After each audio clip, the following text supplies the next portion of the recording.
Jaya Bihari.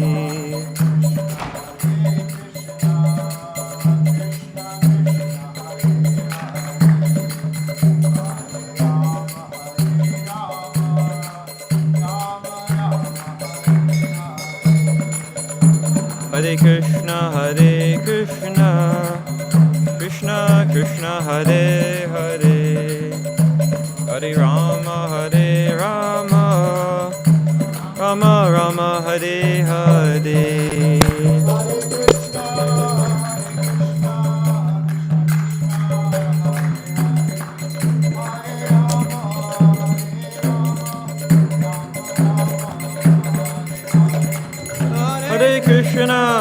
Hare Krishna, Krishna Krishna, Hare Hare, Hare Rama,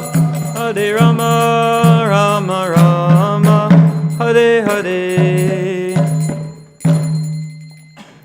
Jaya Om Vishnupad Paramahamsa Parivraja Acharya Ashtatara Shata Shri Srimad Srila A.C. Bhaktivedanta Swami Maharaj Prabhupada Ki Jaya. Jaya Om Vishnupad Paramahamsa Parivraja Acharya Ashtatara Shata Shri Srimad Srila Bhaktisiddhanta Saraswati Goswami Maharaj Prabhupada Ki Jaya. Ananta Koti Vaishnava Vrinda Ki Jaya. Nama Acharya Srila Haridas Thakur Ki Jaya. Prem Se Kaho Shri Krishna Chaitanya Prabhu Nityananda Shri Advaita Gadadhar Shivasadi Gaura Bhakta Vrinda Ki Jaya. Shri Shri Radha Krishna Gopa Gopinath Shamakun Radha Kund Giri Govardhan Ki Jai, Vrindavan Dham Ki Jai, Navadvip Dham Ki Jai, Mathura Dham Ki Jai, Jagannath Puri Dham Ki Jai, Bhakti Devi Ki Jai, Tulasi Devi Ki Jai, Yamuna Mai Ki Jai, Ganga Mai Ki Jai, Samaveta Bhakta Vrinda Ki Jai. All glories to the assembled devotees. All glories to the assembled devotees. All glories to the assembled devotees. All glories to Sri Guru and Gauranga.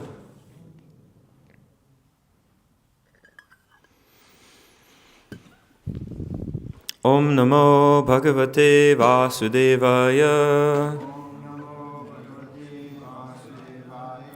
Om Namo Bhagavate Vasudevaya. Om Namo Bhagavate Vasudevaya. So Srimad Bhagavatam, Canto 3, Chapter 5, Text 32.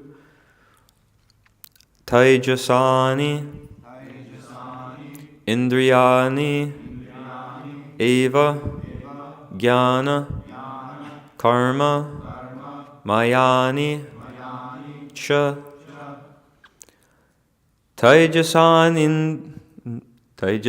Indriyanyeva Jnana Karma Mayani Cha Taijasa Indriyanyeva Jnana Karma Mayani Cha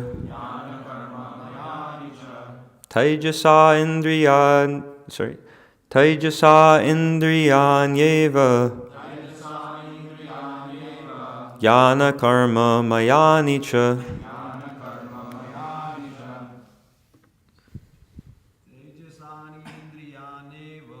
Tejasan Indriyanyeva Jnana Karma Mayani Cha Tejasan Indriyanyeva Jnana Karma Mayani Cha Tejasan Indriyanyeva Jnana Karma Mayani Cha Tejasan Indriyanyeva Jnana Karma Mayani Cha Tejasan Indriyanyeva Jnana Karma Mayani Cha Tejasan Indriyanyeva Jnana Karma Mayani Cha Tejasan Indriyanyeva Jnana Karma Mayani Cha. Matajis? Tejasan Indriyanyeva Jnana Karma Mayani Cha Taijasan indriyanyeva yana karma mayani cha.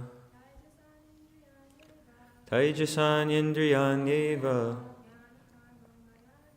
yana karma mayani cha. Okay. Taijasani, the mode of passion.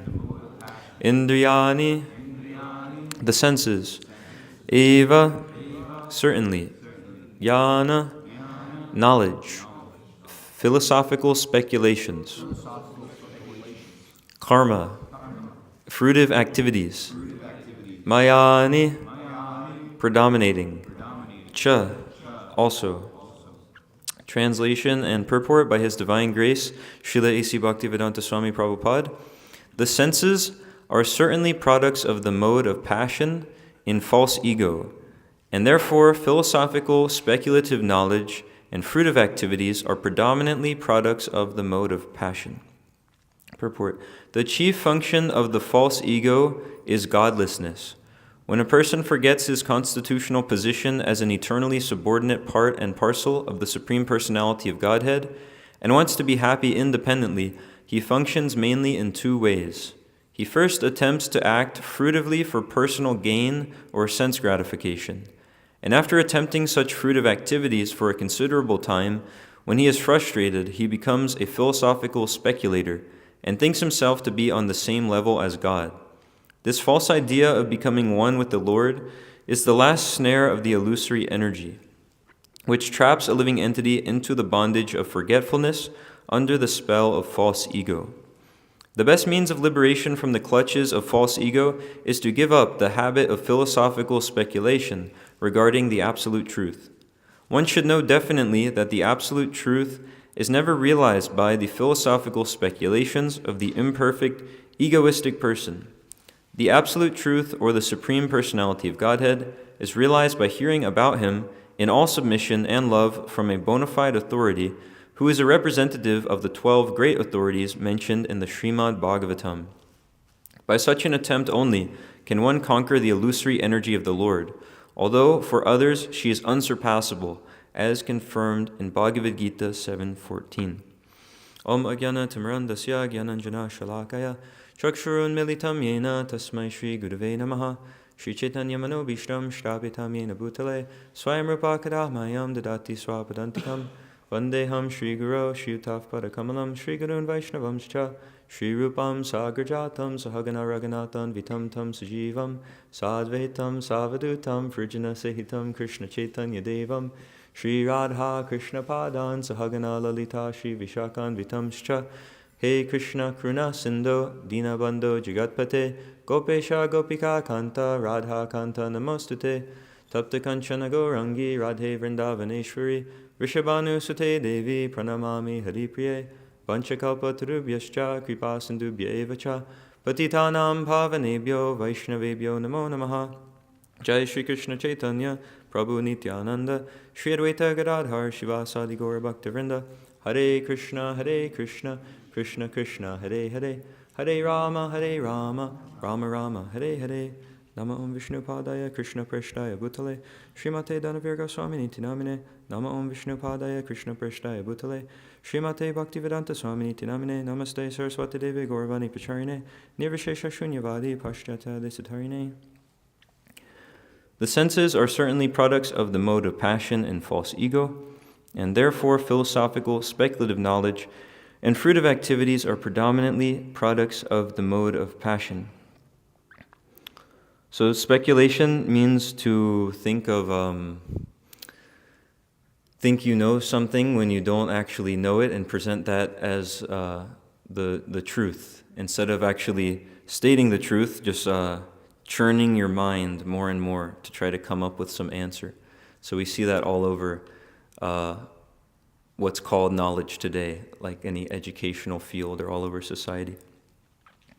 One thing that stood out in the purport is this first sentence, that the chief function of the false ego is godlessness. So I was trying to understand that, what's this relation between false ego and godlessness?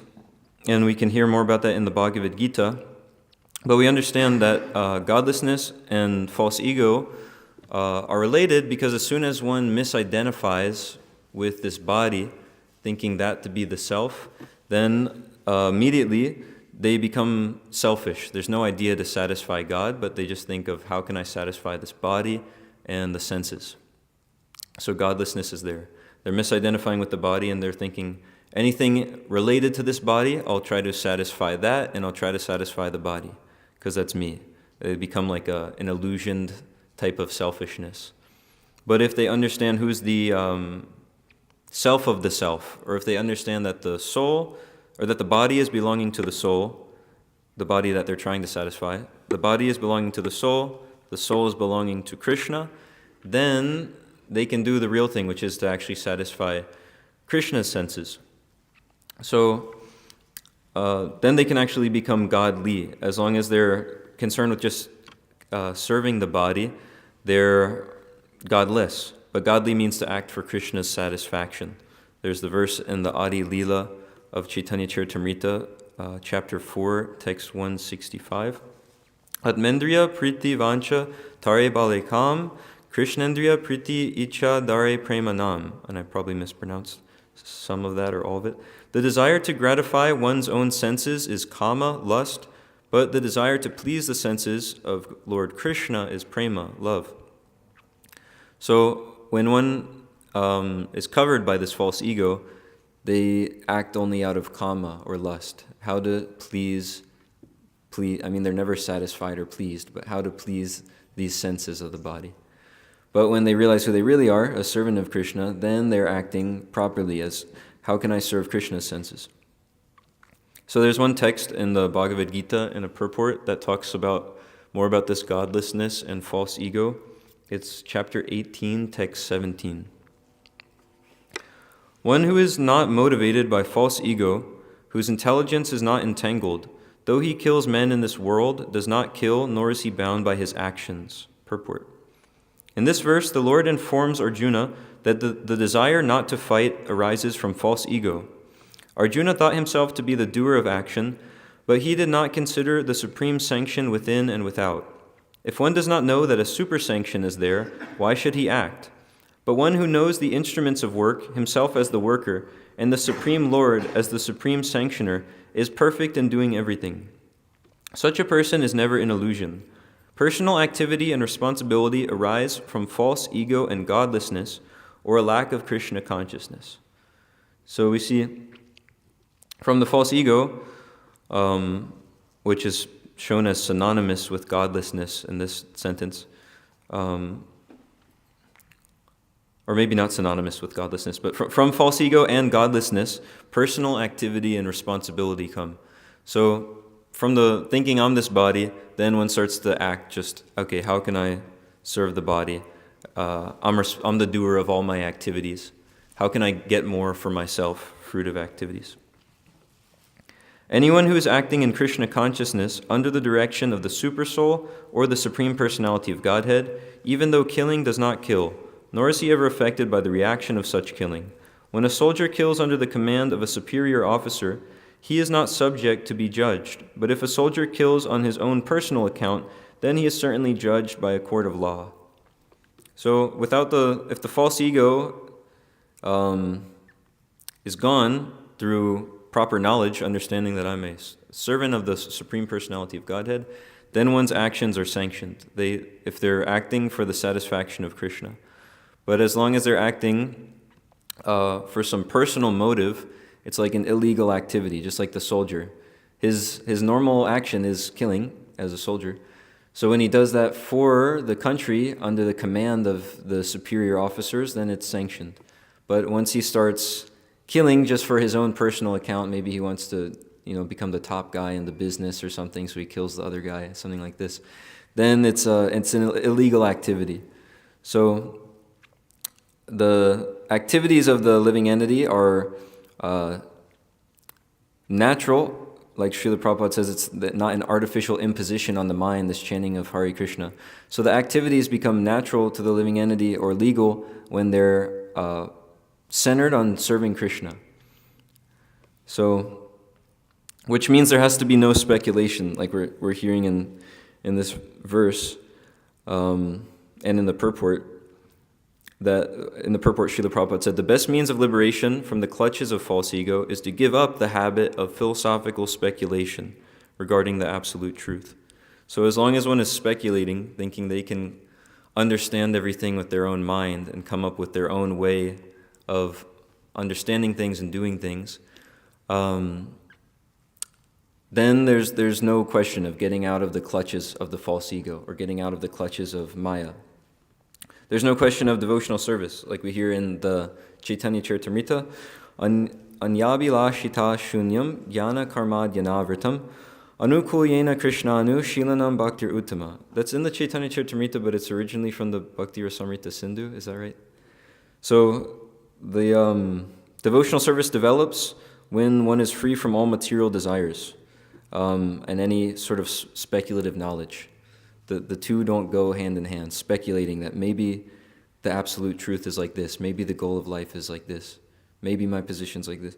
That doesn't go along with devotional service, but if one actually gets perfect knowledge from the perfect person, Krishna, as handed down in disciplic succession, then one can actually serve Krishna. I'll just read the exact translation of that verse. When first-class devotional service develops, one must be devoid of all material desires, knowledge obtained by monistic philosophy or speculation, and fruit of action. The devotee must constantly serve Krishna favorably as Krishna desires. So Krishna gives the way that he gives his likes and dislikes through scripture. So a devotee who wants to please Krishna then follows what he's giving in scripture. And we can see even just like in modern society, it's just full of speculation, and then so therefore there's only godlessness. There's no idea of the personality of Godhead. Like we see in science, I've mentioned this several times, so I won't get into it so much, but there's all these ideas on how the universe is coming into existence. Like when Rsi Kumar Prabhu was here, he was recommending reading through this Origins magazine. And if you look at the first article in there, it explains some of these speculations of modern science, and it'll hurt your brain to read it. It's like you're reading some sort of like schizophrenia monologue when you're reading what the scientists say. It's really crazy. But so they come up with all these different theories and ideas, and then to keep those theories and ideas there, which were speculations to begin with, they come up with all these other speculations to try and match those ones. So you can see it in the first article there. But one of them, like we hear often, is this whole Big Bang idea, this Big Bang theory, everything came from an explosion. Kalki Prabhu and Janardhan Krishna Prabhu have heard me talk about that a lot. But I talked to this one professor, and he was going through this whole idea of the Big Bang theory. And he was telling me that everything that we see in existence is coming from a shaker. It's all happening by chance, and the thing is that if you put the basic elements together in a shaker, which I guess that means like a box or some container, and you shake it up for millions or billions of years, just some basic elements, carbon, oxygen, this and that. Eventually everything will be there, all orderly formed. We'll have human beings, you'll have this whole universe, planets and all that. This was his idea. And he's got 2 doctorate degrees. He's got all these awards, all this stuff. And he's saying everything comes from just shaking up the basic elements. So I asked him, like we hear from Srila Prabhupada, if you put the components for a Rolex watch in a box, there's glass comes from like silica or sand. You put some sand, some metal, some gold, crystal, whatever in a box. You shake it up, and he started getting frustrated when I was saying that, and I said, okay, not just like for a few years, but if you had all that time, millions and billions of years, if you shake up some of these elements in a box, will it turn into a Rolex watch? And this big, smart guy, he scratched his beard for a minute, he was thinking pretty hard, and he said, yes. I was like, really? It was so disappointing, actually. I was kind of upset, because he's supposed to be such a smart guy. So my spiritual master was saying, if you told the workers at the Rolex company this, they would roll in ecstasy on the ground, because they would tell you, no, actually you need this expert craftsman who can make the glass, and then this other craftsman who can bevel it in just the right way, and it needs to be heated to this exact temperature and constructed like this. So they understand intelligence is needed to make something which is working in an orderly fashion. But so there's so many speculations in the science field, like unlimited speculations. And then there's also speculations we can see in devotional service. Those also come up. There's a nice sentence in the Speaking Strongly in Srila Prabhupada's service where Maharaj is explaining that compromise means to understate, obfuscate, or deliberately misstate the message given by Krishna and the Acharyas. It's in the second chapter of Speaking Strongly. So this word obfuscate is really important when it comes to not speculating and preaching Krishna consciousness. It means to render obscure, unclear, or unintelligible. So it's kind of like a subtle way that you can say the exact opposite of what's in the scripture when you're talking about scripture. And we can see this pretty often. Like, people will read something in the scripture that maybe due to previous education or conditioning, they have some sort of speculation about. And then instead of saying what is there and explaining it, just give the complete opposite idea, but with the same wording. Just makes it a little bit unclear. And it sounds like they're talking about the same thing. I'll give some examples, but it can happen very easily.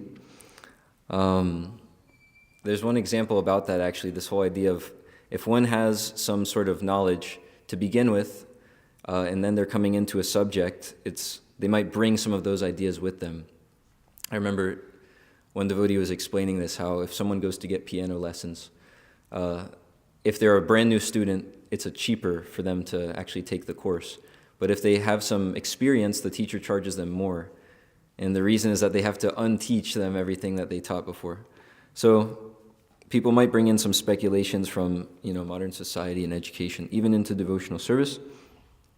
But that doesn't help, because we shouldn't be speculating like we're hearing in the purport. And Srila Prabhupada also gives so many examples of this, that he's explaining how he never compromises or speculates. There's one recording, a room conversation, where Srila Prabhupada's explaining, he says, I never compromise. And he gives this great example. He says, just like that man who came yesterday, he was saying, I've been working on this book for 10 years. And then Srila Prabhupada says, and what did I tell him? Still there are so many mistakes. So he doesn't compromise or speculate or add some ideas just for pleasing others or to make some show, but he just gives exactly as it is. He said that's my qualification when people are asking, how is it that so many people are taking to this Krishna consciousness? What sort of magic did you do? He said, my only qualification is that I'm giving Bhagavad Gita as it is. I didn't change anything. So some examples of these speculations and changes I was hearing in one lecture is this Santa Krishna. It's December now, so some people dress Krishna as Santa, and it's very unfortunate. I don't really need to go into any more detail. We can just understand, Santa's like some fictional character. If you offer him cookies made with eggs, he'll accept them when he breaks into your home and gives you gifts and stuff. So it's unfortunate. There's no reason to mix that with Krishna consciousness. And then another thing I was hearing in this lecture that His Holiness Bhakti Vikas Swami was giving in Bangalore. They were having a Pushpa Abhishek, and he gave this really incredible class on the Bhagavad Gita, and he was explaining that actually this Pushpa Abhishek is a speculation, most likely coming from the term Pushya Abhishek, which is a specific type of Abhishek to be done in a specific month, in a specific way, and it doesn't actually involve pushpa, or flowers, pouring them on the deity. So by not understanding that word pushya, which I think it refers to a specific month, people got this idea for a pushpa abhishek. And so there, at the festival, he's explaining that this idea is a speculation, and that's more important, rather than to do what we like or what we think will be, fun or nice or whatever. Better to do what Krishna says he likes, which he gives in Shastra. So the devotees' actions, they all are based on Shastra. They're all coming from Shastra. What Krishna says to do, not to do, what he likes and what he dislikes. There's more speculations that we can hear. One devotee was telling me that he likes a particular temple that's near the beach, and I was asking him what that temple is like, and he was saying that at the temple, the sangha there, if you go there, it's like you learn to be very manly, you learn how to fight and how to get a hot wife. Sorry, that was the verbatim what he said. So there's not really a reason to, if one understands the goal of life, then these kind of ideas on how can I become, more fit, more strong, all these fruitive activities that come from speculation. How can I get a more attractive wife? How can I, how can I enjoy the material world more? There's no use to them. It's shrama eva hi kevalam. It's a useless waste of time. Because what are any of these activities going to do for one in the long run? Still, they're going to have to get old, get disease, die, get born again, try to get another hot wife, as he said, and all these things. So there's no use to adding these sort of speculations into devotional service, thinking I want to be in the community where they can have more material enjoyment. It doesn't make any sense, and one won't get free from, as Prabhupada was saying in the purport, the clutches of the false ego. Because the best means to get free from that is to give up this habit of philosophical speculation regarding the absolute truth. So one other example of this speculation regarding the absolute truth, I was hearing Maharaj writes this nice article, His Holiness Bhakti-Vikas Swami writes this article about another article that a devotee had written, speaking about a part of the Bhagavatam and speculating on it. So I'll show some of that for example, so we can get a good understanding of not speculating in regard to the absolute truth. So there's this verse in the Bhagavatam, Srimad Bhagavatam, Canto 4, Chapter 4, Text 3. Thereafter, Sati left her husband, Lord Shiva, who had given her half his body. Therefore, Sati left her husband, Lord Shiva, who had given her half his body due to affection. Breathing very heavily because of anger and bereavement, she went to the house of her father. This less intelligent act was due to her being a weak woman. Purport. According to the Vedic conception of family life, the husband gives half his body to his wife, and the wife gives half of her body to her husband. In other words, a husband without a wife or a wife without a husband is incomplete.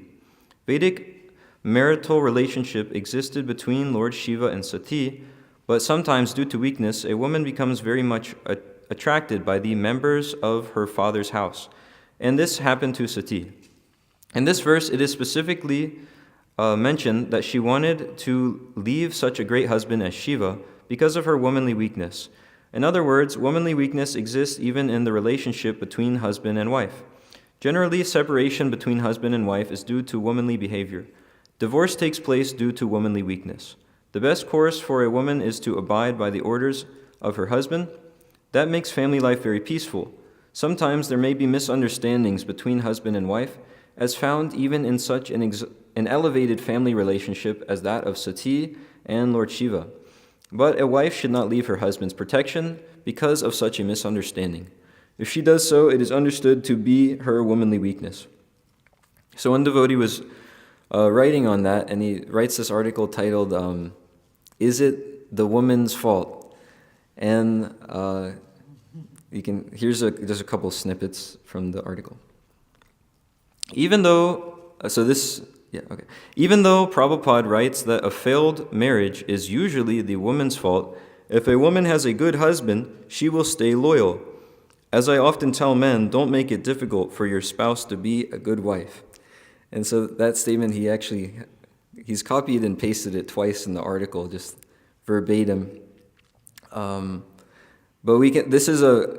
when I think of this word obfuscating, this is a really nice example of it, because it sounds pretty intelligible. Yeah, it sounds pretty good. It doesn't sound like there's really anything wrong with it. He's saying, what was there in the Shastra, and he's giving some reasonable way to understand it for modern times, maybe. But if you look at what's being said there, he's more or less saying just the exact opposite of what Prabhupada said, just in a roundabout way. because Prabhupada was saying and not just Prabhupada, but it's there in the Bhagavatam in this verse.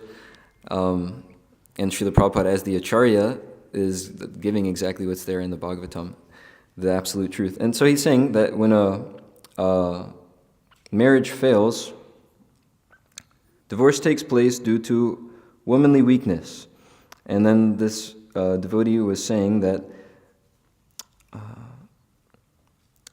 although he says that, if a woman has a good husband, she will stay loyal. So that means it breaks if the husband's not good. It's the exact opposite. So then just a couple other quotes from it, and then I'll read what Maharaj was saying on it. You might think, are there really many men today in ISKCON who are that demanding? Not only are there demanding men in ISKCON, some, perhaps many, are more demanding of their wives than men outside of ISKCON. And he's got one other one. We have a higher divorce rate in ISKCON than in the outside society. We also have a high rate of unhappy marriages. Devotees who remain married because they are dutiful, not because they are happily married. This problem is commonly caused by male devotees misunderstanding what it means to be a man. Yes, it was just another way of saying the opposite of what was there in the Bhagavatam. So Maharaj gives a nice analysis of this, and here's a couple quotes from that article. The author constructs his thesis on a series of assertions, for instance, that we have a higher divorce rate in ISKCON than in outside society, for which he submits no evidence. Presumably, the reader is supposed to accept everything he says just because he says it. However, no serious scholar in any field would give credence to a series of opinions built on unsubstantiated pronouncements. Such is the stuff of cultism and propaganda, not intelligent journalism. And I'm adding this coming here, or speculation. I'm saying this, so therefore it must be true. Also in short supply are quotations from Guru, Sadhu, and Shastra, a triad that defines gender issues quite differently to the manner prevalent in today's world. And then here's the really important part. But by far the most disturbing element of the article is that the author contradicts Srila Prabhupada. He poses the question, is it the woman's fault? Then paraphrases Srila Prabhupada by stating that, quote, a failed marriage is usually the woman's fault, end quote, and follows with his own opinion, quote, if a woman has a good husband, she will stay loyal. Noticeably, the comment of Srila Prabhupada's that the author feels compelled to oppose is directly derived from Shastra, Srimad Bhagavatam 4.4.3, and concerns Sati's disobedience to Lord Shiva, whom I hope the author does not adjudge to have been, quote, unreasonably demanding. And then at the end of Maharaj's, those are just some snippets, but at the end of Maharaj's article, he sums it up with this important section here. Not all instructions of Srila Prabhupada were meant to be fully applicable in all times, places, and circumstances, and the responsibility of astute disciples is to point out exceptions and how to deal with them. Such guidance can be actually valuable, and here's really important, if it is based on Guru, Sadhu, and Shastra, not on hearsay and personal opinions. Members of ISKCON are duty-bound to uphold the authority and dignity of Srila Prabhupada and should be careful to not even unwittingly position themselves as more knowledgeable, wise, and expert than he. So that was a very nice example of this speculation in devotional service. And we also see, here I'll read this one verse from Bhagavad Gita because it kind of gives the whole law to go by when it comes to not speculating. It's Bhagavad Gita 16, chapter 16, text 23. Yashastra vidhim utsraja vartate kamakarataha nasasidhim avapnoti nasukam na param gatim. He who discards scriptural injunctions and acts according to his own whims attains neither perfection, nor happiness, nor the supreme destination. So therefore, it's very productive to give up this speculating, and instead, here, here in all submission and love from a bona fide authority who is a representative of the 12 great authorities mentioned in the Srimad Bhagavatam. There's also, not just in the recent years examples, but there's a really good example in the Chaitanya Charitamrita Antya Lila, chapter 7.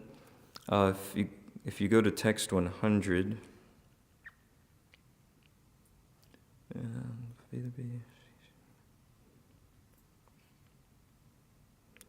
I'm just going to read it off of my phone because it'll be a little hard to look over at the screen. I've got it here.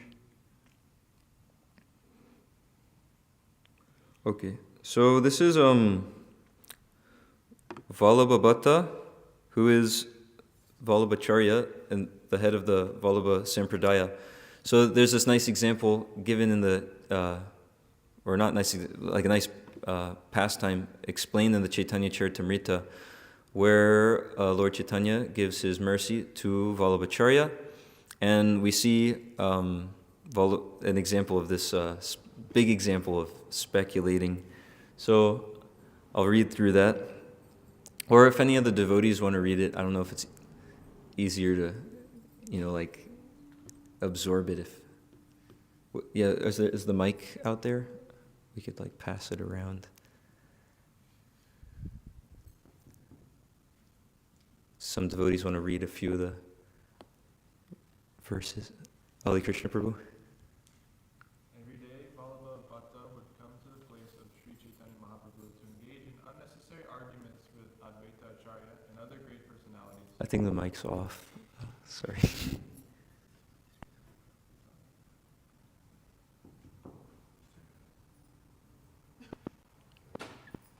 Okay. Hare Krishna.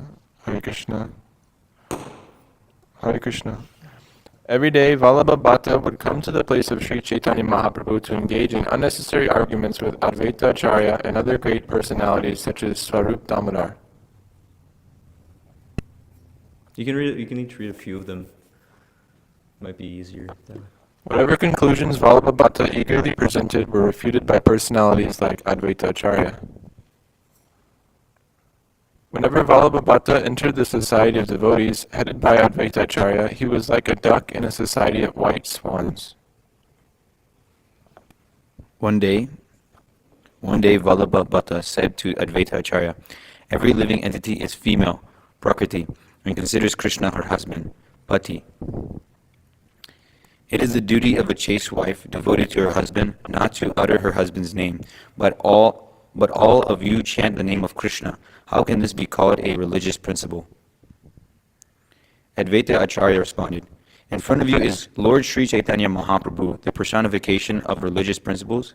You should ask him, for he will give you the proper answer." Hearing this, Lord Chaitanya Mahaprabhu said, "My dear Vallabhabhatta, you do not know religious principles. Actually, the first duty of a chaste woman is to carry out the order of her husband. The order of Krishna is to chant his name incessantly. Therefore, one who is chaste and adherent to the husband Krishna must chant the Lord's name, for she cannot deny the husband's order."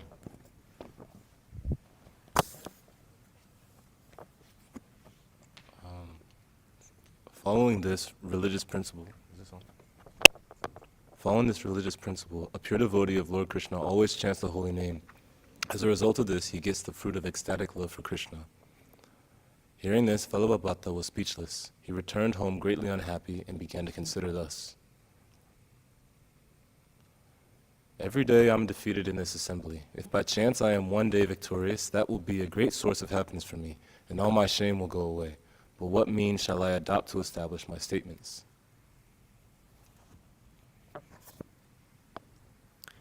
The next day, when he came to the assembly of Sri Chaitanya Mahaprabhu, he sat down after offering obeisances to the Lord and said something with great pride. "In my commentary on Srimad Bhagavatam," he said, "I have refuted the explanations of Sridhar Swami. I cannot accept his explanations. Whatever Sridhar Swami reads, he explains according to the circumstances. Therefore, he is inconsistent in his explanations and cannot be accepted as an authority." Sri Chaitanya Mahaprabhu smilingly replied, "One who does not accept the Swami husband as an authority, I consider a prostitute." After saying this, Sri Chaitanya Mahaprabhu became very grave. All the devotees present derived great satisfaction from hearing this statement. Sri Chaitanya Mahaprabhu descended as an incarnation for the benefit of the entire world. Thus, he knew the mind of Vallabha very well.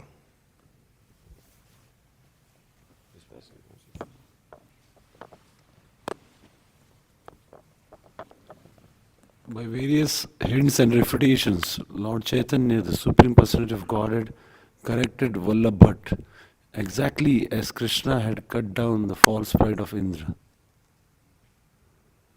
An ignorant living being does not recognize his actual profit because of ignorance and material pride. He sometimes considers profit a loss, but when his pride is cut down, he can actually see his true benefit.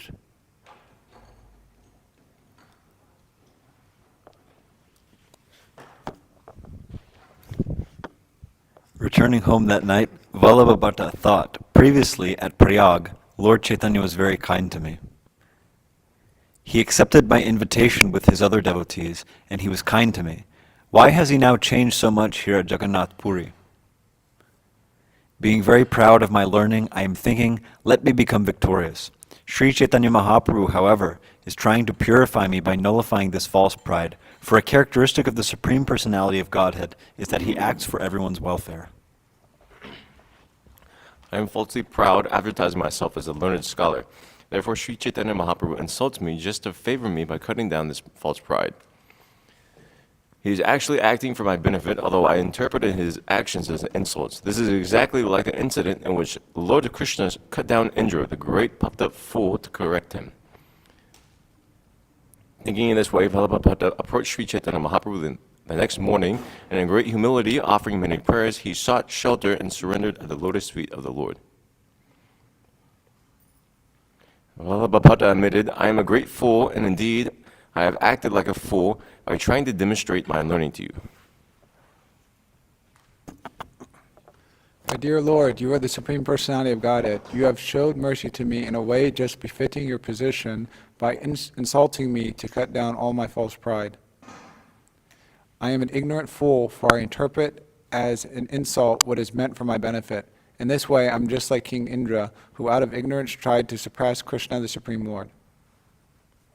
My dear Lord, you have cured the blindness of my false pride by smearing my eyes with the ointment of your mercy. You have bestowed so much mercy upon me that my ignorance is now gone. My dear Lord, I have committed offenses. Please excuse me. I seek shelter of you. Please be merciful unto me by placing your lotus feet on my head. Lord Sri Chaitanya Mahaprabhu said, you are both a greatly learned scholar and a great devotee. Wherever there are two such attributes, there cannot be a mountain of false pride. You have dared criticize Sridhar Swami, and you have begun your own commentary on Srimad Bhagavatam, not accepting his authority. That is your false pride. Sridhar Swami is the spiritual master of the entire world, because by his mercy we can understand Srimad Bhagavatam. I therefore accept him as a spiritual master. Whatever you might write due to false pride, trying to surpass Sridhar Swami, would carry a contrary purport. Therefore, no one would pay attention to it. One who comments on Srimad Bhagavatam, following in the footsteps of Sridhar Swami, will be honored and accepted by everyone. Put forth your explanation of Srimad Bhagavatam, following in the footsteps of Sridhar Swami, giving up your false pride, worship the Supreme Personality of Godhead, Krishna. Abandoning your offenses, chant the Hare Krishna Maha Mantra, the holy names of the Lord, then very soon you will achieve shelter at the lotus feet of Krishna. Vallabhabhatacharya requested Sri Chaitanya Mahaprabhu, if you are actually pleased with me, please accept my invitation once again. Sri Chaitanya Mahaprabhu, who had descended to deliver the entire universe, accepted the invitation of Vallabhabhata just to give him happiness. Sri Chaitanya Mahaprabhu is always eager to see everyone in the material world happy. Therefore, sometimes he chastises someone just to purify his heart. When Vallabhabhata invited Sri Chaitanya Mahaprabhu and his associates, the Lord was very pleased with him. So there's the whole picture of this speculating and then the solution for it as well, which is actually to surrender to the Supreme Personality of Godhead and follow the acharyas in Scripture. And I was just hearing one class this morning from Srila Prabhupada, and he was explaining how when Sanatana Goswami came to Chaitanya Mahaprabhu, he didn't say, "I am such a great scholar, I'm a big man, very learned," but he asked him, "Ke ami, who am I?" He said, "Many people say that I'm a learned scholar, but I'm such a learned scholar that I don't know who I am. So please tell me who I am." So Srila Prabhupada explained that this is required. He said humility is the first qualification of a disciple. So if one has false pride, then there's the speculating, coming up with so many ideas. But actual humility would mean to adhere to Shastra and the previous acharyas. So those are a few points. Are there any questions, comments, chastisements? Someone can point out anything I speculated on? Yes, Kalki Prabhu? Hare Krishna. I have a question. It's kind of like a side topic, but when in the Chaitanya Charitamrita, I don't know if you know this, Vishnuchitra Prabhu, like when there's different citations from like the Bhakti Rasmrita Sindhu or things like that, the Goswami's works, do we consider that is like being spoken by like Chaitanya Mahaprabhu, or that's being added by like Krishnadas Kaviraj, like his purport, or what's the understanding of that? I don't know.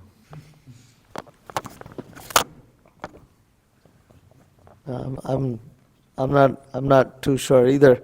My general understanding is that the Chaitanya Charitamrita was composed at a later date, and that the Bhakti Rasamrita Sindhu, for instance, was composed before that by Rupa Goswami, and therefore my understanding is Krishnadas Kaviraj Goswami is quoting Rupa Goswami. He may say that Chaitanya Mahaprabhu said that because Rupa Goswami says Chaitanya Mahaprabhu said that. So I would kind of think it's both, that it's the Supreme Lord speaking, but Krishnadas Kaviraj Goswami is getting that information that the Supreme Lord is speaking from the statements of, for instance, Rupa. This is my understanding. I don't know if I'm 100% correct. I would have to go through a little bit of chronology. I don't know if anybody else, you're aware? Mitravan, Amogalila Prabhu, something. What I said? Okay. Some verses are not spoken about like what Chaitanya, though. So it could just be like some content. He says it's like a contemporary verse, something like that, like common among devotees. So some things could be spoken about what Chaitanya, some other things maybe not. It means some things that Chaitanya Mahaprabhu, Krishnadas Kaviraj Goswami says Chaitanya Mahaprabhu said might have not been said by him. I mean, as far as those like specific like verses, those may not like for example, like the teachings of like. Hold on.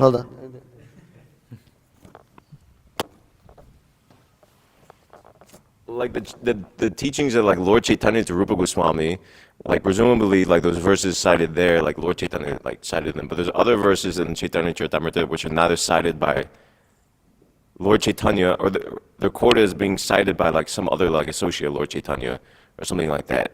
So that's probably just the case that the verse was like, I don't know, common amongst the devotee society at the time. Maybe Lord Chaitanya cited it. It's said to have been said, yeah. Maybe it comes down to tradition. Yeah, things like that. It's hard to say. But at least the ones that like cited by Lord Chaitanya, like it seems like those later like developed in the Bhakti Rasamrita Sindhu. That seems to make sense. One other point is Rupa Goswami quotes verses in other works. Just like there's that, Padyavali. There's like verses and nobody knows where they're from. So it could be something the same case, even though he's like written like Bhakti Rasamrita Sindhu in like a different format, it could be the same case there. That's one idea. Any other comments or questions? Yes, Janaran Krishna Prabhu? Oh, one quote on not speculating from Bhakti Rasamrita, from Sri Bhakti Siddhanta Vaibhava. There's, hopefully I'm remembering the wording correctly, but Bhakti Siddhanta Saraswati Thakur explains that one shouldn't speak to please the people in general, janata, but they should speak to please Janardana, Krishna.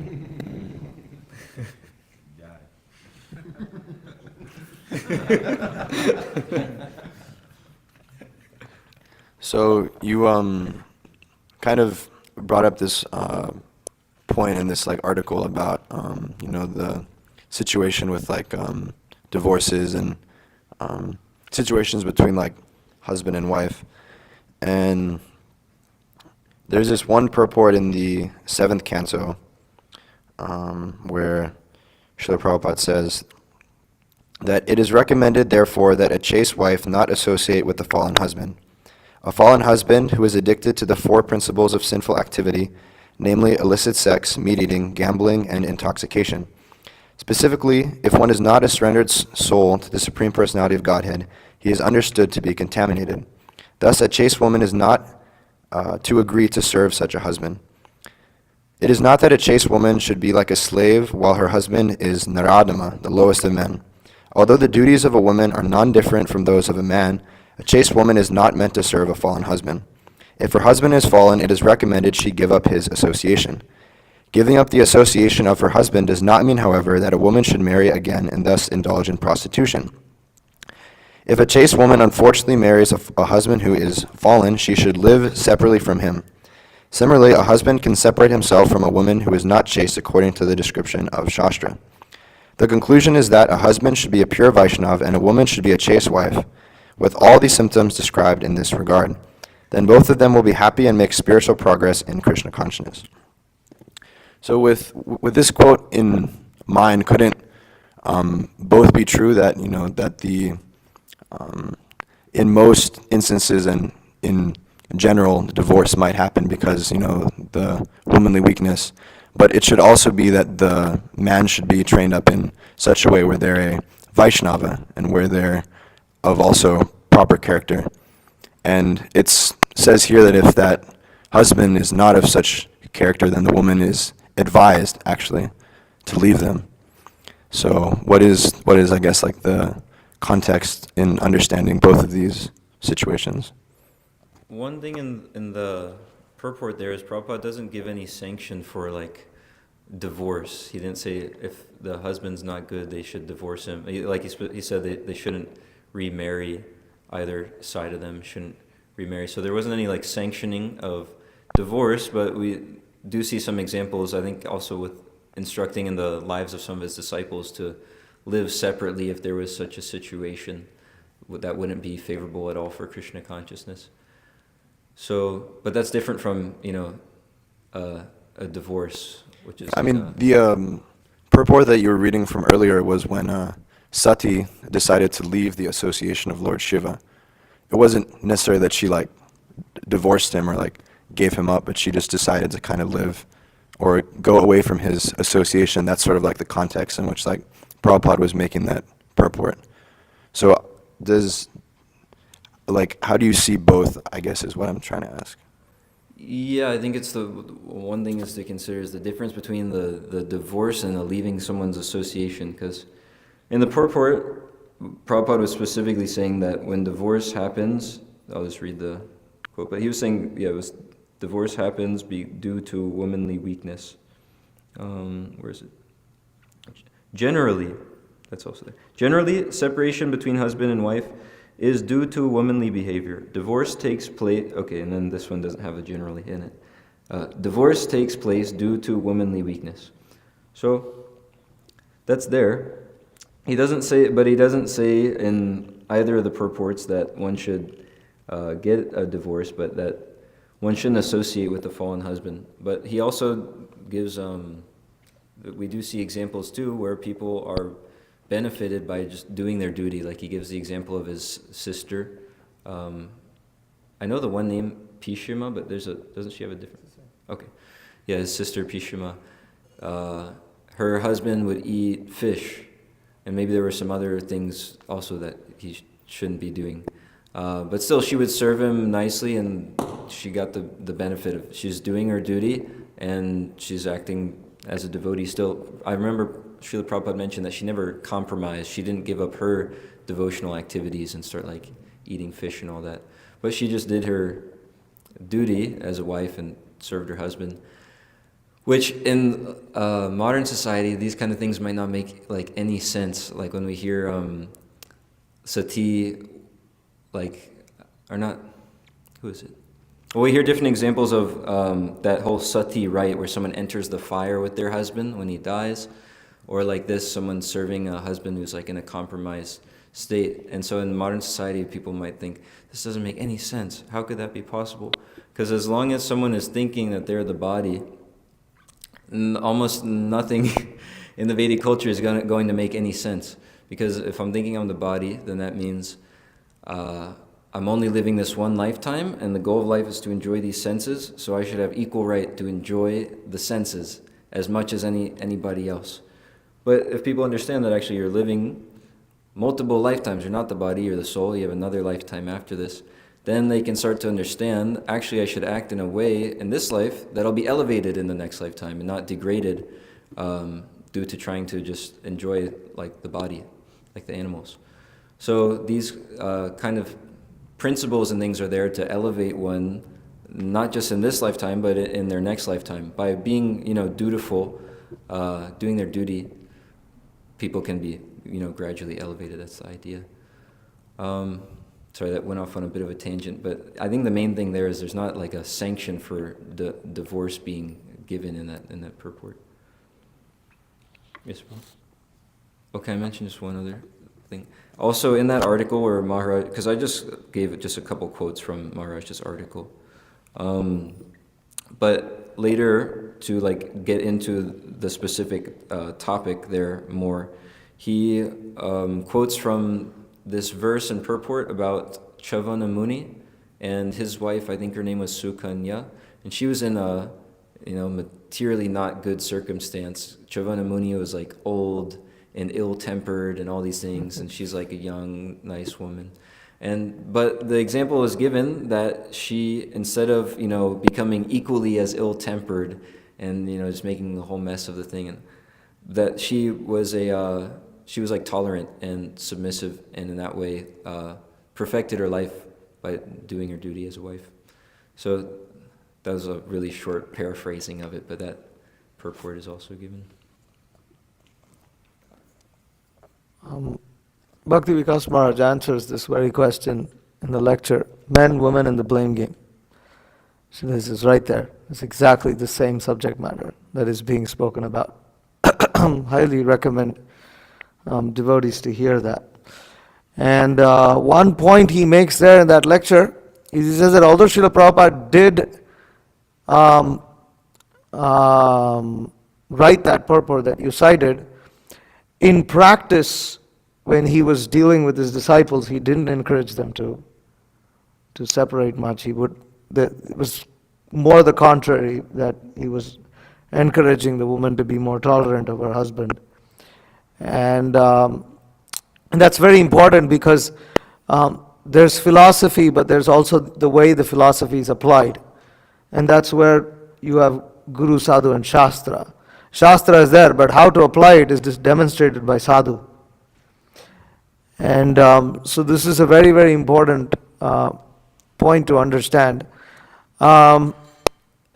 Yes, while the purport over there is speaking about separation, Sati separating from her husband, Lord Shiva, it's more the point over there that she gave up his protection.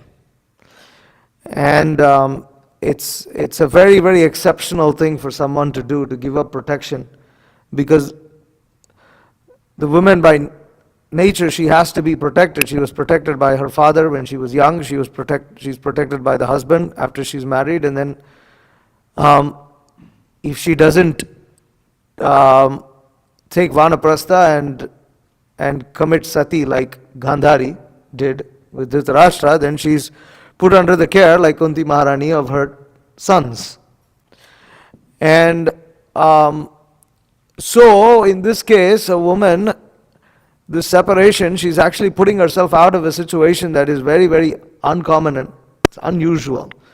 So it's meant to be an extremely drastic step. And also the understanding is that if the husband reforms, the woman should be willing to get back with him. You don't see any of this going on. Why Srila Prabhupada is comparing in the same purport separation to divorce is because that's how it's understood today. When she leaves once, it's over, finished. Even if the husband changes, the so-called devotee wife will not get back with him. I'm just giving. There are so many, Guru Maharaj addresses so many subjects in that, like details in that lecture, Men, Women, and the Blame Game. That's the exact subject matter of this question.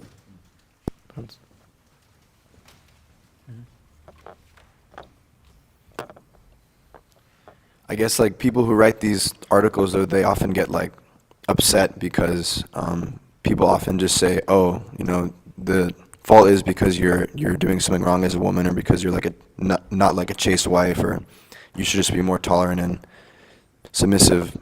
But I guess one thing is also things should be emphasized, like brahmacharya and gurukul, and emphasizing like proper training for men also. And I think that might like ease over like the situation maybe a little more or something, I don't know. That's true.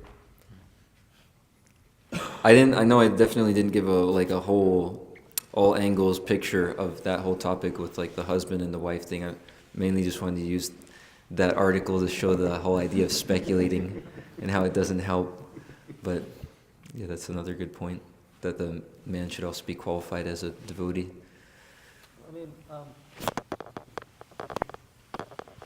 See, the controversial fact is that in the modern age,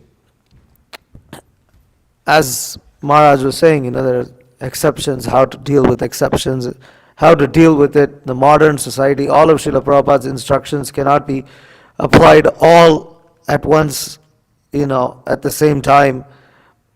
The point is, in the modern context, it's important that men learn how to behave, because the women are quite intolerant. But the Vedic standard is that the woman has to tolerate. Otherwise, why you have so many instances of so many unqualified men, and then Shastra glorifying those kind of personalities? Means like glorifying the woman who tolerated the husband in those kind of circumstances.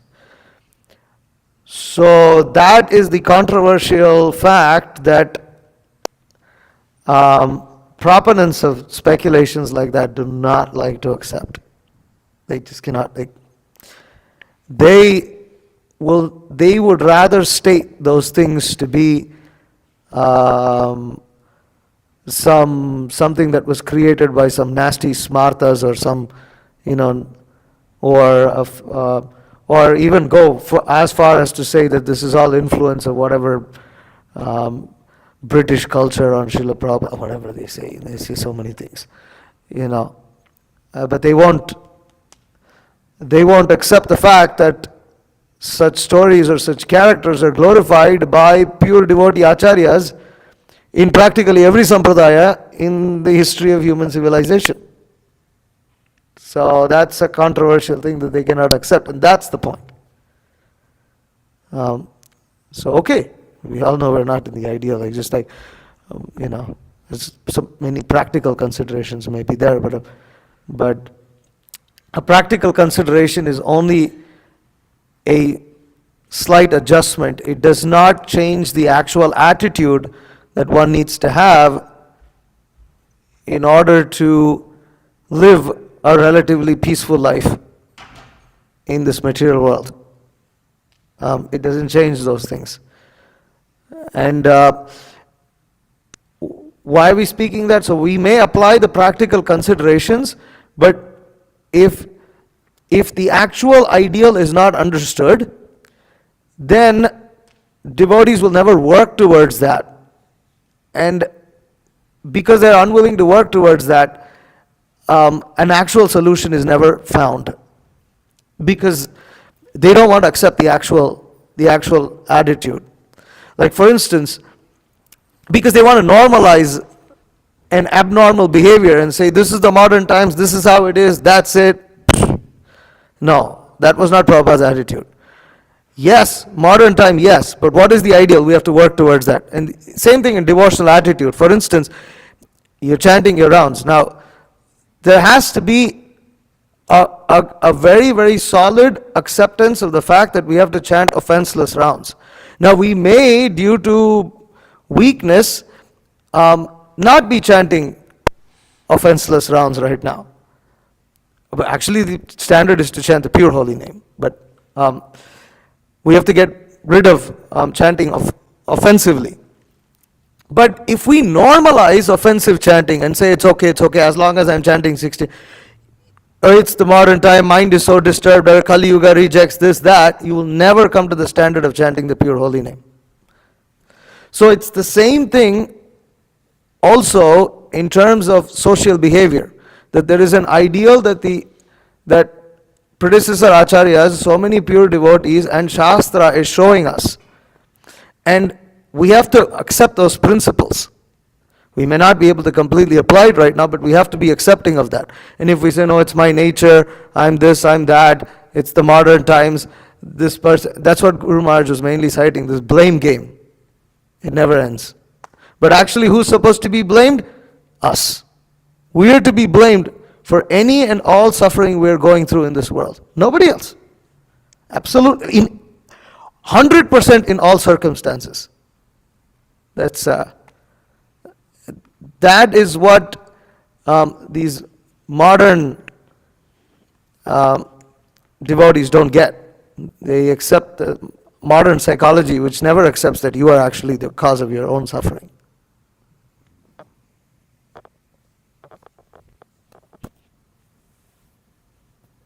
Yes, Tapas Prabhu.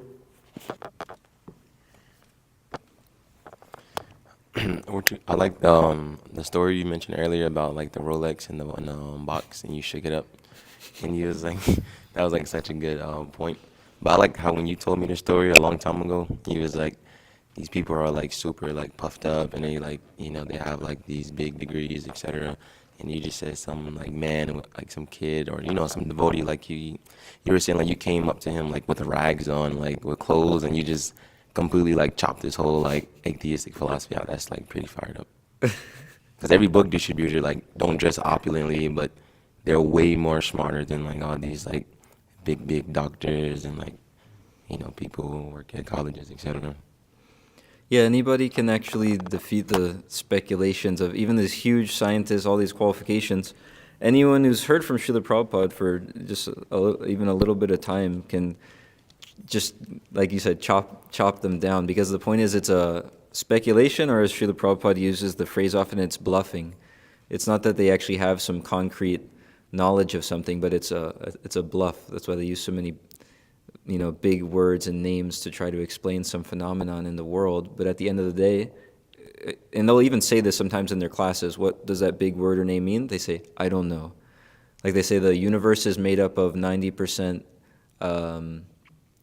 dark matter. And I'm citing what this guy said verbatim. He said, it's made up of 90% dark matter, and what does that mean? I don't know. So yeah, just by hearing from Prabhupada, one gets the absolute truth, and they could dismantle any of those speculations pretty easily. Yes, Rsi Prabhu? Another thing about these failed marriages that are happening now, it's like in the Vedic times, there was somebody, the elders were there, who were there to intervene and help your marriage go further. But nowadays, we, like in ISKCON or some other place, like we are dealing with ISKCON, so there we see we are taking guidance from people who have their own failed marriages because of following the mundane ways, which is like, we are taking example from people in the mundane world, like this talk of rights and these things that we are talking about, men's rights and women's rights. But then we see that like in our own family lives, we have seen our mother or like they were surrendered to their husband, and that's way, like for them, their children were so important, that every other thing they put it apart. Like getting up early and getting the breakfast and lunch ready for the husband and children. That is what they felt their duty. They were incomplete without that. But today's world, they want, the woman wants she is having so much free time, and that then there is, her brain works with devil ideas from people around. So she should be engaged. That's what Prabhupada and the Vedic scriptures say. She should be having me. If it doesn't have engagement, then things are going to go wrong actually. If you see Yashoda's dealings, like constantly she was dealing with something or other, making butter or cooking or taking care. So this all, her nature is like that. So if she deals in that, then like we went to a doctor and to a Ayurvedic doctor, and she was a lady. So I told my wife, she constantly works, she does cooking, then immediately she wants to wash the utensils, then clean. She said, yeah, let her do. That's because that's her nature. If you stop her, then she is going to create problem to you. So I have to agree, because she gave her own example. She said that I am from a very good family. She owns a big hospital, So maybe 100 odd patients comes in a daily basis. She said that I can, just sitting at my house, I can get everything. But still, to get engaged, I come in the clinic. So the major thing is like everybody should know their duty and they should get into that act. Not that we all want free time is the spoiler, actually. Jai. Thank you. Giri Prabhu? Okay, because it's time. Any questions or comments from the Matajis? Yes?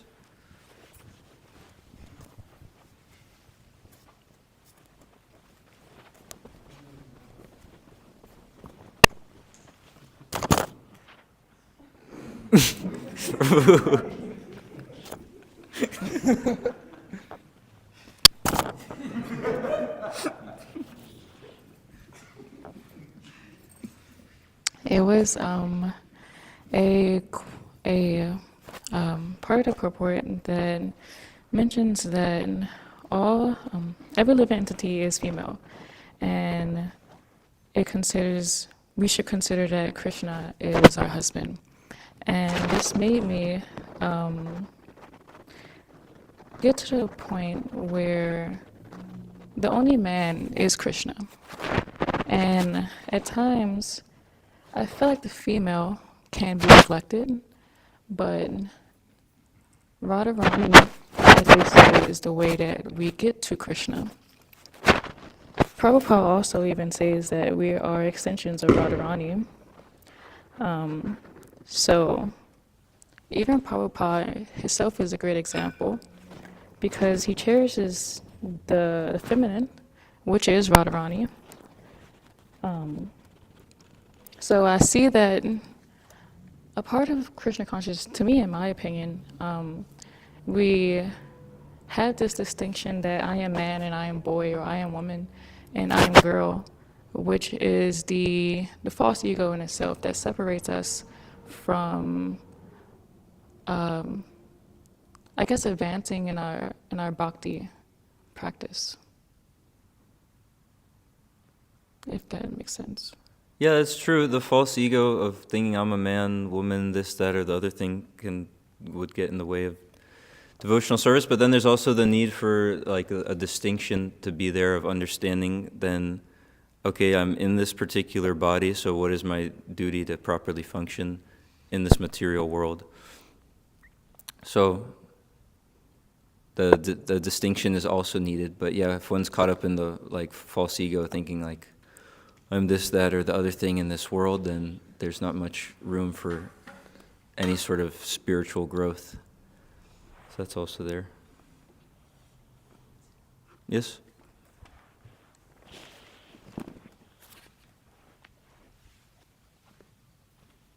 Okay, this will be the last one just because of the time. Hare Krishna. So, when it comes to book distribution, and when we, of course, speak to people who obviously have no conception of, Krishna consciousness or God in general, I remember back in the day, or maybe even sometimes now, that when we would, or just me in particular, when I would say, hey, this is about yoga and meditation, and then when people would come in, they honestly think that it's yoga, and they bring like, their yoga clothes and yoga mats, But then I'm also understanding that because a lot of people are thrown off from just the conception of God, for me, when it comes to preaching, I give it as it is, but it's also like, I'll say, this is the topmost yoga system. And you ever heard of bhakti yoga, And then it gets into this whole conversation. So my question is, and then you also said in the class about, like, when it comes to preaching, we also still should, like, give the people exactly what it is. So my question is, wherever somebody is, and there's also like a lot of, like, fluctuation amongst, like, how we bring people in and what we do or what we say and how we treat them, and like, but then they gradually come to the platform of taking it up. So I'm just asking, like, what's the proper way of I would say, like, preaching in that aspect? Like, is there a right or wrong way to give this to them,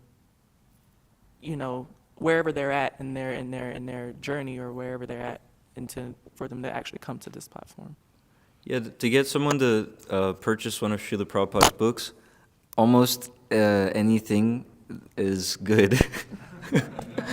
Just get them to take Prabhupada's books, because then they have the association of Srila Prabhupada, and what's better than that? And he'll preach to them. So whatever you can say to get them to take the book, almost anything is okay. Like outright, cheating, lying, stealing type of things, Srila Prabhupada strongly discourages in many letters. But we can also see his letters about book distribution and preaching. He has some specific instructions that are helpful the more and more we hear them. And then it's just as far as preaching, to like bring people, to the temple and get them to practice Krishna consciousness. There's so many statements Srila Prabhupada makes about not compromising. So we don't compromise or change the philosophy or add something in. We give it as it is, but we don't. But at the same time, there's a discretion or tact, seeing how much one is able to take on at that moment.